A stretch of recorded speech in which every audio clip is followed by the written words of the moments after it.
অনেক হয়েছে। এই ভুঁড়ি নিয়ে আর চলা যাচ্ছে না। কাল থেকে একদম কড়া ডায়েট।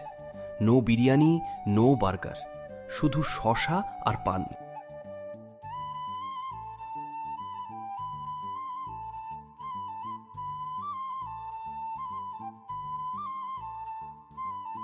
কিরে বল্টু, খাবার দেওয়া আছে, খাচ্ছিস না কেন? মা, আমি ডিসিশন নিয়েছি, বডি বানাবো।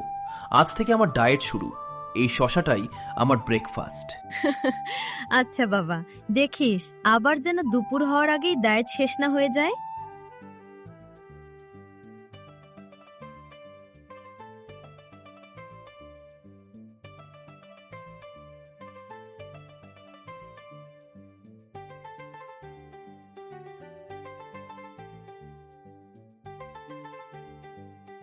হুফ, শশা তো পেটে গিয়ে হারিয়ে গেছে। মনে হচ্ছে পেটের ভেতর যুদ্ধ চলছে। উফ, বিরিয়ানি না, না, ডায়েট।